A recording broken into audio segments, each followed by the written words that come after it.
Assalomu alaykum hammaga.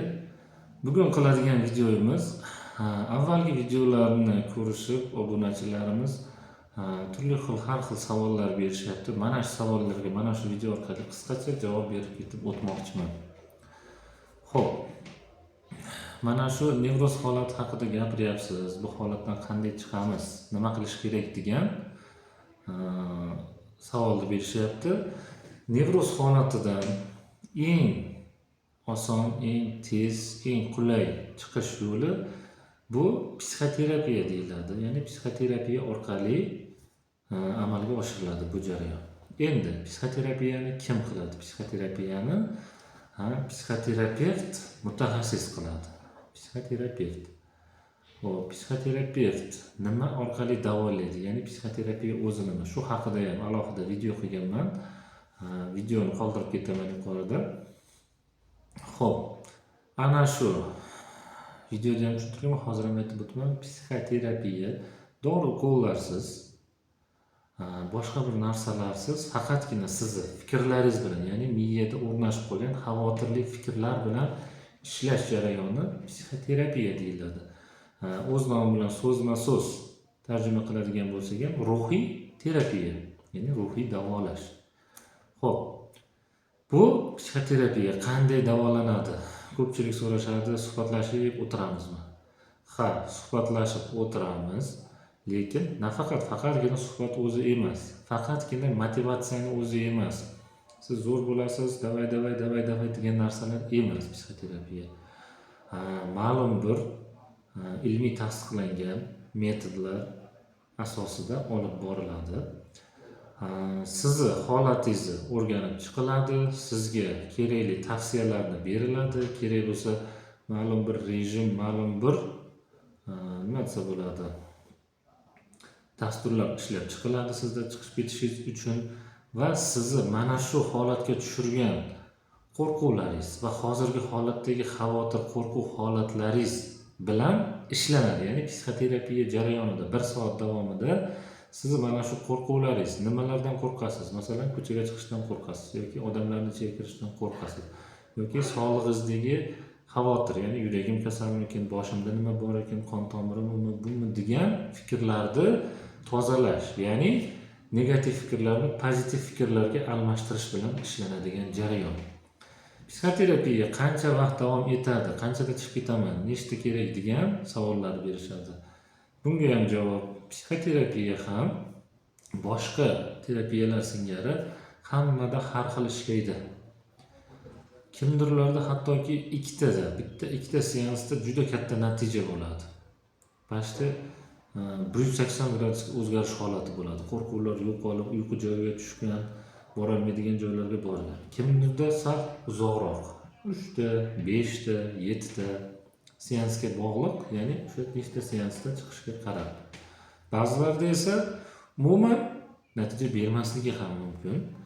Shuning uchun psixoterapiyaga, masalan, meni psixoterapiyamga kelmoqchi bo'lsalaring, maksimalni 10 ta seansni hisobini olishlaringni tavsiya qilaman.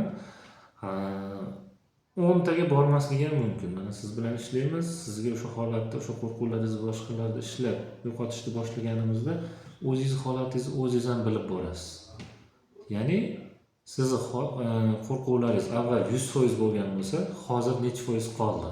Masalan, birinchi seansdan keyin qancha qoldi? 2dan keyin qancha? 3dan keyin qancha?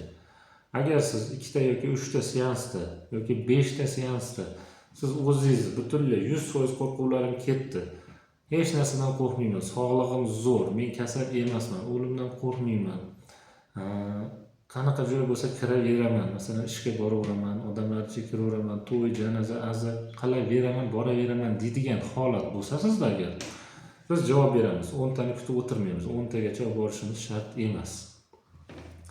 Bundan tashqari imkoniyatim yo'q, uy sharoitida nima qilsam bo'ladi degan savollarni berishyapti. Imkoniyati yo'q, uy sharoitida qilmoqchi bo'lganlar uchun ham avvalgi videolarda video tayyorlaganmiz. Uni ham mana shu yerga qo'yib ketaman.